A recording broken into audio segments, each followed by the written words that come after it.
really nice line art. Is that ink or pencil? Soft pencil. It's really pretty. And yeah, let's just quickly go down the list here and look at it in terms first of design principles. Balance, got plenty of balance, doesn't it, with the two figures? It's got unity with this lovely line quality, and the open doorway gives us a frame that sort of unifies the picture. I don't know, it's a really wide doorway, but maybe it's a French door or something. But it has a way of unifying the piece and pulling it all together into one unit, all the overlapping of shapes. It's got contrast. The kids with their stuffed animals, inanimate stuffed animals, that's a contrast. That's a thematic contrast, I guess. Kids with their stuffed animals, inanimate stuffed animals, that's a contrast. That's a thematic contrast, I guess. It's got lines contrasting with soft curve shapes. It's got contrast with verticals and horizontals in line shapes. It's got contrast with verticals and horizontals in line. Oksana, on your video player, turn the speaker off. See with this speaker right here? Just click it off, and then we won't get the echo. Maybe I'm the only one hearing the echo.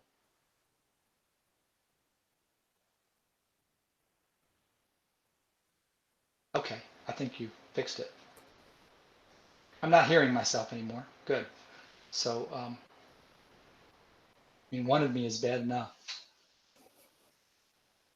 Yeah, Phoebe, it's the door is fine. Just you know, those are the little things we see when we draw on something once, and then we can always go back to it. Let's go back. Alternation. Well, we really do have alternation. We've got like kid, stuffed animal, kid, stuffed animal. That's an example of alternation. So yeah. Gradation, of course, this is a line drawing. There's not much of a chance to do much gradation unless you were, scaling a shape size from small to large for some reason in the sketch. So we won't worry about gradation. Repetition with variation. Yeah, so you've got these similar shapes, these animals that are very similar in size and aspect. I mean, they're these stuffed animals, but they're different. Repetition with variation. Boy, girl. They're the same size, shape, figure, but they're different, where they're wearing different things. Okay, so that's how we look at these pictures, like with design principles. We start with the principles. What we're doing tonight is starting with the principles, and then we're going down and seeing if we can find examples of the principles in action, and then we look what is the ingredient in that design principle. What element is the principle being played on? So beautiful line quality in the sketch. Okay, and I like, the fullness of the sketch. You've got the wonderful background, that the little backyard swing set, or it could be like a neighborhood park. I'm not sure. And we got other houses behind the fences. So you've given us a real sense of place. We all know this place. Nice figure sketch. You're almost there with a hand. It looks like you're really trying to. It wasn't clear whether this was a child or an adult, but I really appreciate you're doing figure studies like this. Keep doing it. We all need to do it. A little bit of this every day, and try to go ahead and finish, even if you're not sure. Start with a gesture, and then you got enough good reference around, try the contour, but try to complete those hands. so that you can get practice. Any opportunity you spend not finishing out a hand is an opportunity kind of lost. So the more we try it, the more we're going to get good with it. Yeah, it's lovely. Another full scene. The living room looked a little bare, or the room where the tree is a little bare, and there might be a reason for that. I didn't see furniture, or wasn't quite clear what was going on back here, but it looks like some sort of a bay window, maybe. So anyway, there was just some space that was confused about. Um, you seem to have us looking down on the scene, which is good. So just make sure we're looking down at the tops of the heads of the kids. And we really kind of are, with the exception of this girl here. We're not quite looking down on the top of her head a little bit like we are with these other figures who are clearly below the, well, they're all, the way you've got it depicted here, they're all below the eye level line. So we should be looking down. It's real cute with the details of the slippers and the clothing and the postures. And basically, I mostly feel the perspective. And um, picture has. Let's look at the design balance. It's got unity and a big shape of the tree, and the figures are all touching. They're all contiguous, so they're all one big, lovely, complex shape. See how when you had them overlapping uh, or moving into each other, that you can consider that all, you're pulling it all into one shape, which is how you'll be painting it, and that's great unity. Contrast. I don't know who sees contrast in this. Contrast can either be in the shapes or the sizes, or line quality, or value.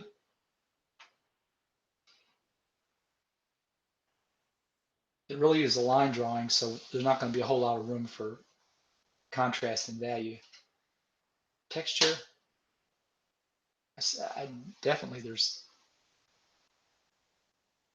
a there is a contrast in texture between the scratchy quality of the tree and the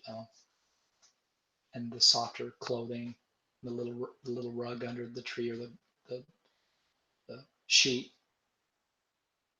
the soft fluffy slippers that she's wearing. So funny.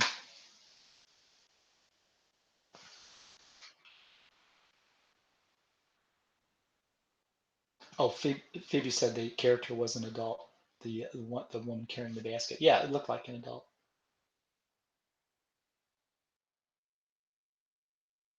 Uh, can you still hear my audio?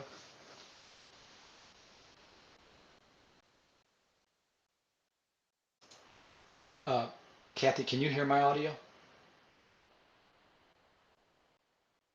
No audio? No, I can hear your audio, but Oh, I can hear it on, I'm hearing it through Google. So I'm not sure if okay, everybody. Okay, thanks for letting me know. They can hear now. Uh, can you guys hear? Let me just type that. I'm not sure what's going on.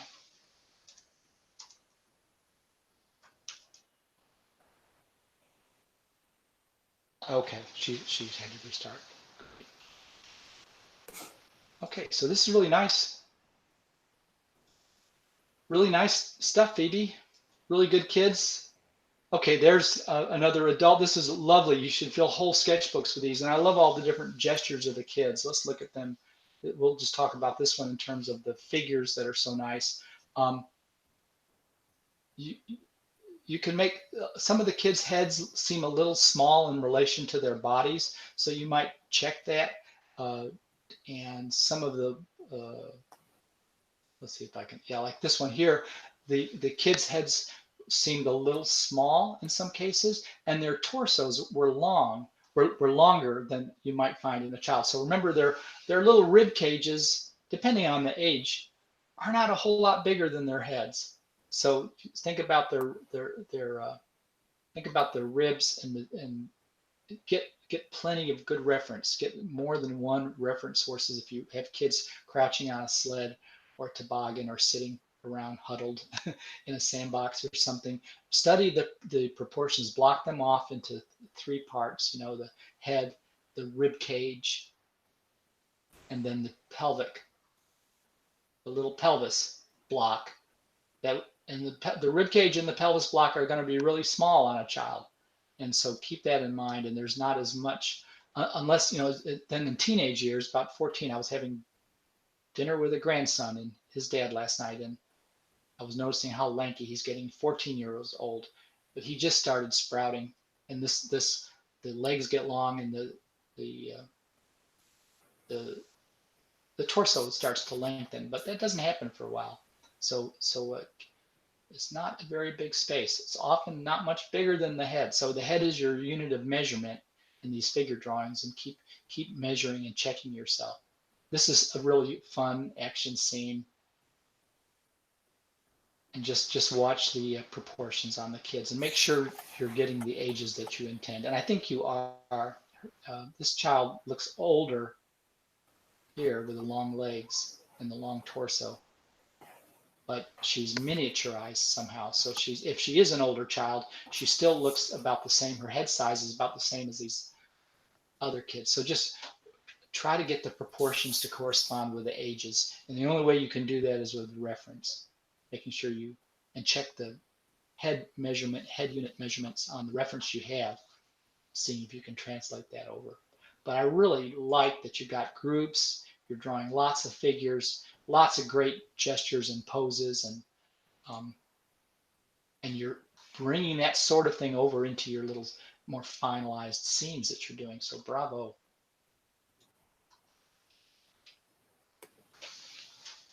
Okay, so let's go to Judith's scans. Okay, Judith, assuming you can hear again just fine, your computer's not giving you trouble. Let's look at this one. And let's go down our composition list, okay? Since this is a little scene that you've done, according to the assignment, uh, balance, our first principle, yeah, you've got some balance going on with the dog over here and the guy over here and everything. It doesn't, one side of the picture of the scene of the composition doesn't feel heavier or top weighted over the other side. So great. Uh, balance in line, balance in shape. Yeah, I mean, basically the weights of the shapes on the two sides of the central axis are pretty well balanced, I feel like. Value doesn't apply because it's a line drawing. Balance in texture, that would mean you got a certain amount of soft and hard texture qualities or whatever uh, polar opposites you've got in the attributes of a design element. You want to make sure you balance one with the other. You know what I mean? Color, we're not there yet. And direction, balance doesn't, I don't know quite how it would apply to balance. So unity, yes, the line quality certainly unifies this. It feels like the same picture on the left as it does on the right. Contrast, uh, don't see a whole lot of contrast in this. Again, it was a line sketch. Dominance, clearly the the the, the big the dominance is with this big shape right here, the guy and the newspaper. I would actually, instead of having the tangent here between the coffee cup handle and the little space and the paper almost touching, I would have had the newspaper overlap the coffee and show the coffee, behind the paper a little bit, tuck it behind so that it's not such a convenient lining up of uh, props there. Do you know what I'm saying, Judith? So tuck, and that would also bring the coffee cup into this shape that includes this arm, his hand, his face, paper, and now the coffee cup that's tucked a little bit behind the paper. And you've grouped it, you made it into one interesting shape. Alternation, I don't know. Kathy, do you see any alternation happening here?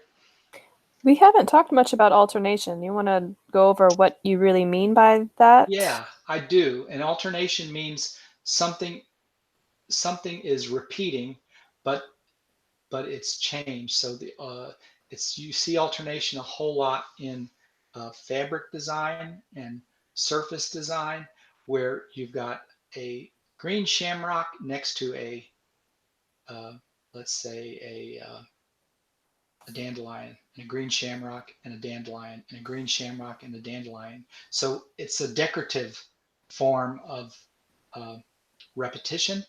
You, if it, think how deadly dull that wallpaper would be if it had shamrocks everywhere without a dandelion or other repeating elements. So it's repetition with different elements thrown in, which are also repeating. And how that translates into a work of 2D art is it gives that 2D art a kind of rhythm, a spatial rhythm. So in music, it would be a temporal rhythm going through time, and in the 2D art, it's a visual rhythm. And I've got some examples in some of the work that was turned in tonight to show you some good examples of alternation. Okay. The other But kind of repetition in design principles is repetition with variation. And this would mean you're repeating something, but what you're repeating, the repetition, the repeated shape is so different in so many aspects, so many elements from the other. And the only thing they really have in common is that it's a tree, and the other one was a tree, but they're so different. So, and that's used a whole lot more in illustration and representational painting. Much more used, much more than alternation. But it's in a way it's a kind of alternation, but there's much more latitude in the variation of the repeated element. Okay, okay, so so can I take a stab at what would be like a repetition with variation versus alternation in this piece? yeah, it'd be great. Yeah, Okay, so would the repetition with variation be like the shapes of the table, the refrigerator, and the stove? They're all very blocky, smooth shapes that I know are going to be rendered smooth, perfect. but they're And all they're all going to be different. they all have right angles, don't they? And Yeah. they're all boxy. So that's a great example of repetition with variation. Yeah. Yep. But the alternation might be how she chooses to render the text on the newspaper might feel Oh, very like yeah. perfectly rhythmic. Exactly. So you've got Okay. columns of text with these pictures, and they're playing off each other. First one, then the other, first then the other. So it's that patterning, very artificial. It's in a lot of man-made products and man-made graphics. Alternation. It's not a natural thing, but it's in a lot of human design. Great. That was great, Okay. Kathy. You're good. So thank you for that. Judith, have you got any questions on this?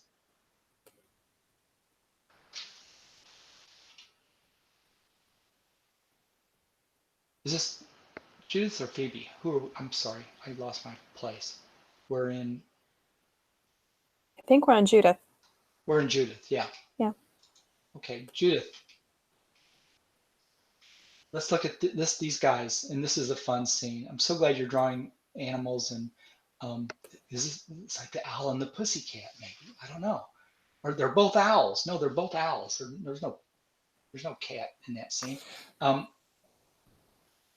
balance. Well, there's not. I'm not quite seeing enough to know if there's balance in it or not. But I kind of feel like with your shapes that you're showing us, and I know this is really sketchy. I'm not quite sure what they're. Are they on top of a post, a tree trunk? Maybe a tree trunk, but it's feeling balanced because you've got the two figures, and they're not they're not exactly the same size, so that's good, but they're similar. So you've got unity. You've got unity in this whole shape of the birds and the trunk, one big shape. And I'm not sure what this is in the background. Uh, contrast, you've got the soft uh, animal forms contrasted with this uh, resolute tree trunk. that's got all these straight lines in it. So I see that contrast in shape, I guess you'd say. Harmony, you've got the two birds, very similar shapes. So harmony in shape, harmony in size, they're very similar, but they're not the same. You've got dominance, one bird is clearly bigger, and it's a nice size differential too. He's big enough to be dominant in over the other bird. And then you can say the shape of them on the trunk, if you take that whole silhouette, that lends a nice graphic dominance to the scene you're going to paint. So that's good. No gradation going on here because it's a line drawing that I can see. And repetition with variation, well, yeah, the repeated shapes of the birds. And I don't know what you're going to do with the background. And you'll probably have repeated but varied shapes of the bark on the trunk, I suspect. It's a sycamore tree. Finished painting will have texture on the bark. Yes, Judith, that's it. And there's smoke behind them, she says. And when color is added, there will be fire in the tree stump. Oh, so they're gathered around a little fire, keeping warm. It's a Native American tale about a burning tree stump. There are two different kinds of owls. So it's a retelling of a Native American tale. Oh, this is exciting. Sounds good, Judith. Well, I hope you're having lots of fun gathering your owl reference and your bird reference around you, having great files to choose from. Oh my gosh, there's nothing as exciting as owl reference and all owl photos and videos of owls. Oh, you're gonna have so much fun with this. And then these lovely woodland scenes, which we will be talking about when we're going to paint some trees in our watercolor exercises that you're going to enjoy. So stay tuned for that. Oh, that's great. Good. And you've got a story going. That's terrific. Look forward to seeing more of that. And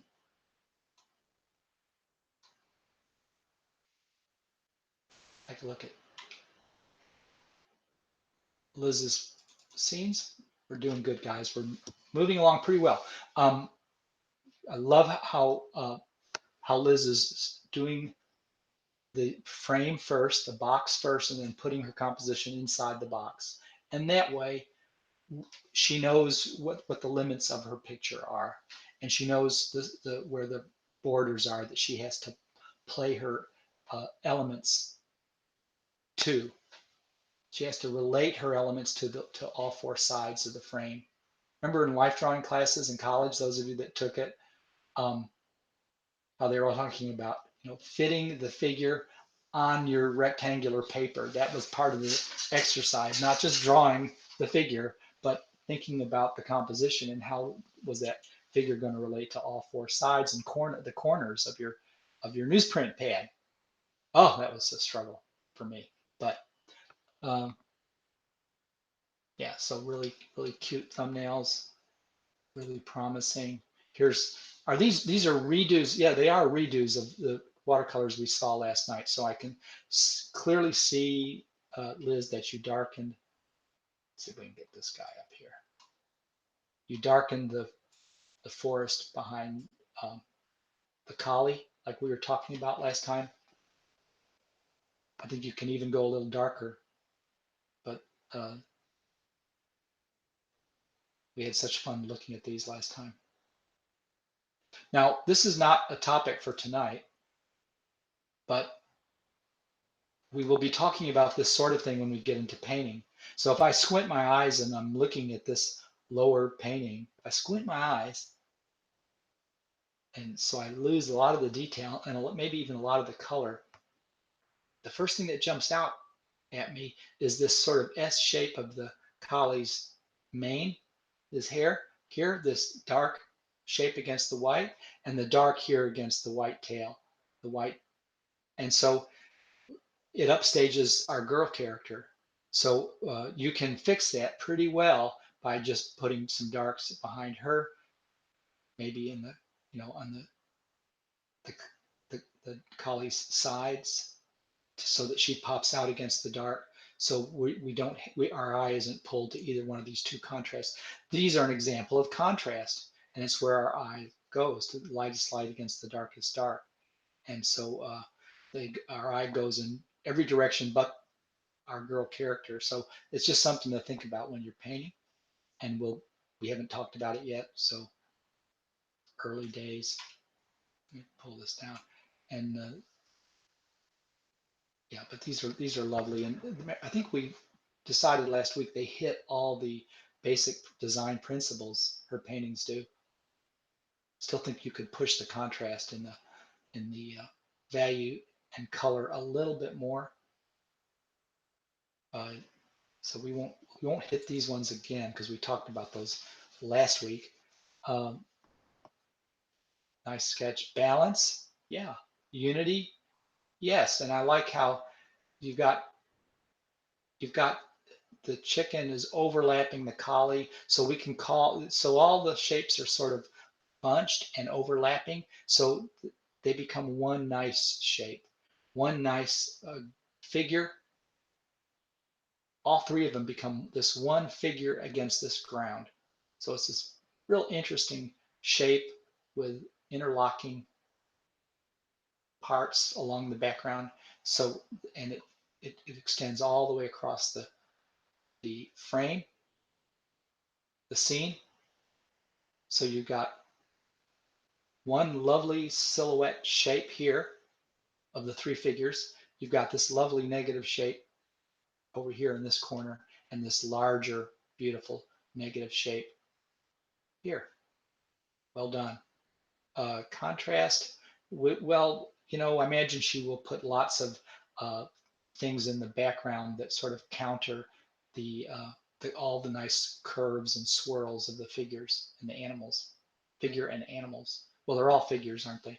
So yeah, nice.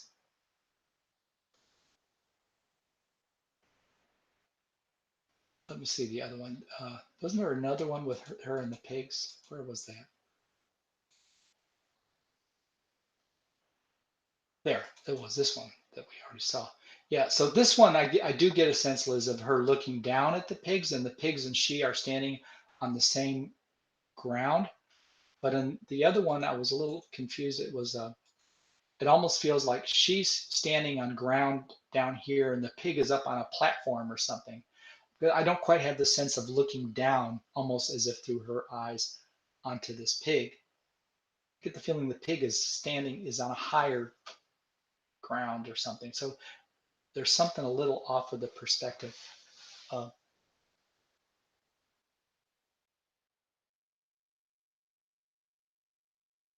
so that you can play with that. Maybe it's just a matter of just put the pig on tracing paper and just trace him and move him lower into the scene, and or make her higher. But with this one, we're coming at her at about her eye level. That's where the eye level of the picture seems to be. And the other one that I think is actually maybe more of an interesting point of view, you can see that our eye level is a little higher. We're looking at the top of her head. So our eye level is, and you've got it there. There's your eye level line right there. And we really feel that. And we have a better sense of the pig being lower. It just feels lower because we're looking more down on him. Do you know what I'm saying? That's just my one take on that. It has nothing to do with design elements and principles. So let's look at design elements and principles. Balance, unity, big pig shape. I guess that's what he was, the shape he wanted us to see, right? Is there a way you could have his hoof overlapping the corn, and then you could turn it into one big shape with the ranch dog, the pig, and the girl and the corn? They're all one big figure against this ground background. So, or even if you had the stalk at the corner, her fists sort of overlapping the dog's paw, then that way you've linked everything and you've made a beautiful, interesting shape. Unity, that we were talking about that. Um, Kathy, do you see any design principles that pop out at you?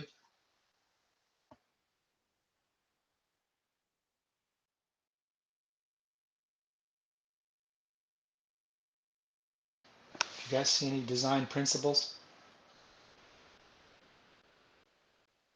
Okay, good, Liz. Uh, any design principles you guys want to talk about? I think we've hit the big ones: the unity and the balance, certainly. Because both sides of the paper feel balanced, don't they? Of course, it could all change depending on how you paint the picture. And this was a lovely little thumbnail. And no, I think that you're not drawing too early, Liz, because you're never drawing too early for something. These are all steps to get to where you want to go. Uh, I would jump in and try think different things out, just like you're doing, and not worrying about being. It's not time to draw yet. No, it's always time to draw, and then you might have to draw it more than once. But as long as you're working with these little thumbnail shapes, you're not expending too much unnecessary energy. It's not going to be too laborious because you're you've got the scale down, so you can experiment. Yeah, you are ready to paint these guys.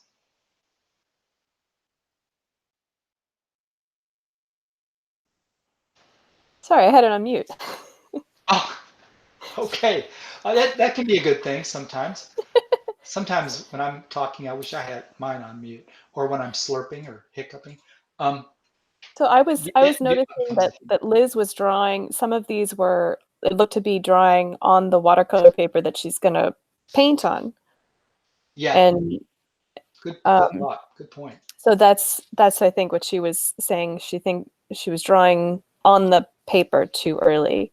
Like Good. you Thank should you. you should Much have your improved. final sketch really nicely developed before you transfer it to your watercolor paper. You Yeah, shouldn't be developing on the watercolor paper because of the dark.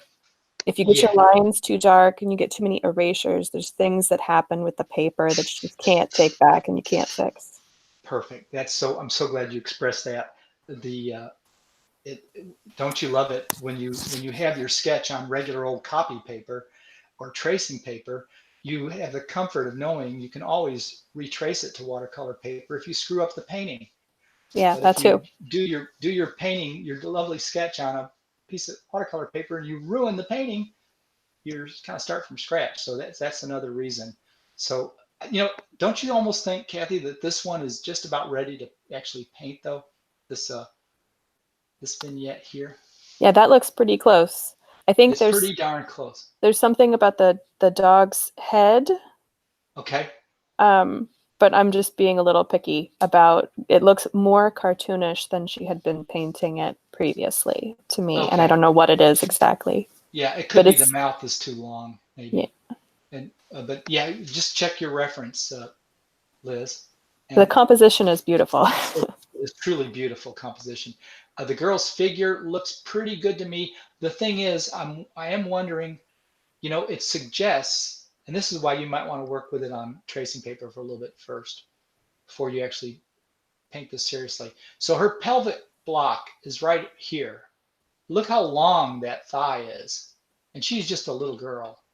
So this is the longest bone in the body, but I'm not sure a little if she's a toddler, her her her thigh is not going to be that long, right? If she were standing up, if we were to unfold her legs and stand her up, she's she's almost that's a those are teenager legs. I'll submit. So I think you might want to check your reference on that and just make sure you give her appropriate, depending on how old she is. But the top half of her looks like a small child. The bottom half looks a little long, so they may not quite go out that far. It is such a beautiful composition, though. I agree with Kathy. This is. I almost want to paint this because it's just such a pretty. But you could just, if you could. This would be easy to correct. You don't have that many erasures to do on the watercolor paper. You could fix this right on the paper if you want to. Just pull her legs back.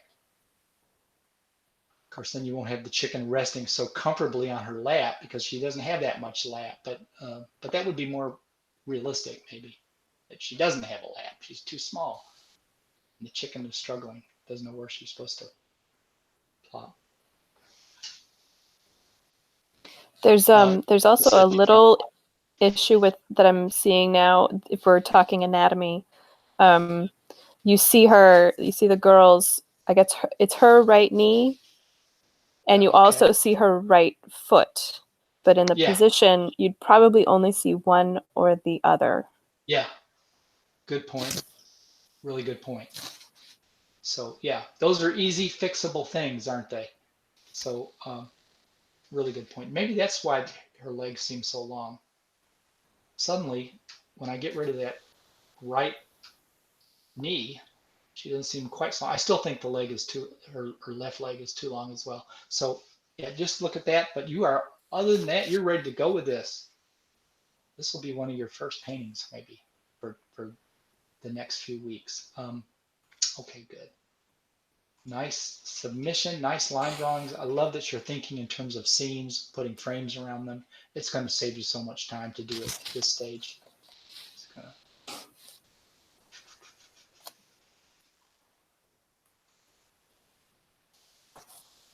Amanda, I put all her pieces in one folder, which is good.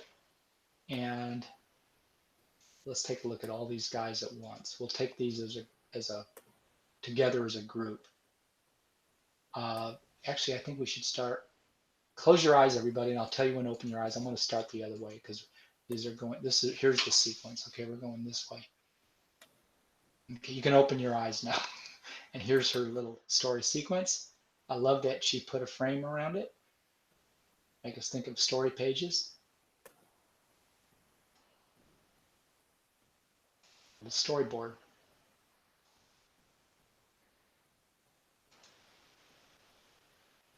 Having a rough day. This envelope. Okay. Uh, Comments. Let's see. Balance in these is looking really good as a design principle. Do you see any other design principles we should talk about in this sequence? Let's take it as a whole sequence. And any of the design principles, again, the balance is is the first design principle I think of, but the others are unity, contrast, harmony, dominance, alternation, repetition with variation, and gradation. Well, her character definitely has unity. You He gave life does. to an envelope, and it's the Yes. same. It's very convincingly the same envelope in each drawing. Good. Good. Oh, Amanda says they are backwards. Oh, Amanda, did you? Um, they are backwards. Okay. Well, you'll have to address that. You did write me about it, but then I got confused. Somebody else asked me to flip drawings, and I thought I had taken care of that, so I didn't flip them back. I I did flip the other artist's pieces, so I'm sorry about that. But try to get things flipped before you upload. Did the folder, the drive didn't flip it for you, did it? I mean, compositionally, design-wise, it should work whether it's, flip to the left or flip to the right. They both need to work. The mirror image needs to work as well as the other. So doesn't for this purposes of tonight's discussion, it shouldn't matter. And Amanda, I got a question. Is there any reason why he is I agree with Kathy. He does have unity, the character, the shape, but he's always in the same shape. He's always slightly curved. He's slightly going from this diagonal. Is there any reason why he's got the same diagonal throughout all the images? It's such a fun sequence. And it certainly does impart a unity to it that he's always doing the same thing, this diagonal to the from top to left. Um, so that, there might be a reason for that.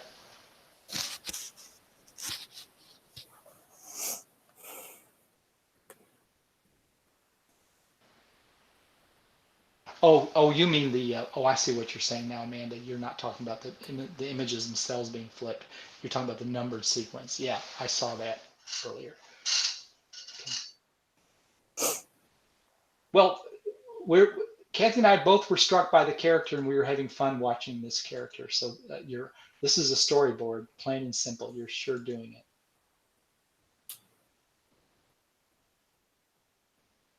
Have you got a story going with this? Looks like you do.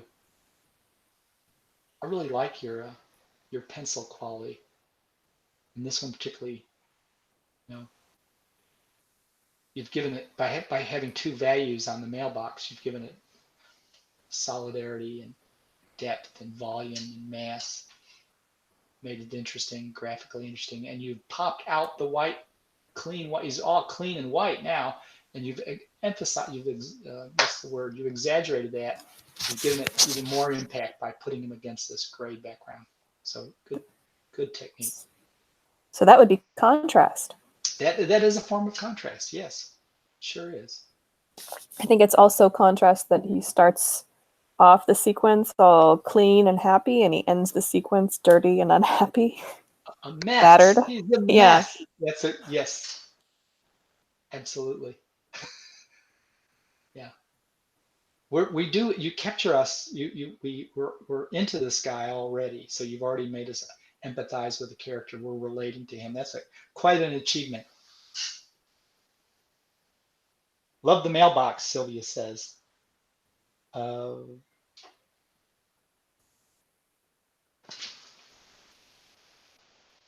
Fun. Let's see. Any other design elements? You guys in the text chat and Kathy too. Do you see any other design principles at play here that you think we should point out? And these are the questions you would ask yourself this after every thumbnail, every scribble, every sketch. It You might want to run down the list yourself when you're self-critiquing before you develop the sketch to the next stage. Well, the envelope is the dominant figure in every scene, so Yes. that's good. Yes. Yes. It might be interesting to throw in a scene where like something else is the dominant Yes. thing, like the pot that spills on him. Like if you wanted to have that be the dominant like foreground image in something right Yes. before it spills on him, just to like Yeah. to help break up the His that dominant. dominance over every image. Yeah. Yeah. And and his shape is like you said a little bit the same. Yeah. So that would also help break up the shape Yeah. of him being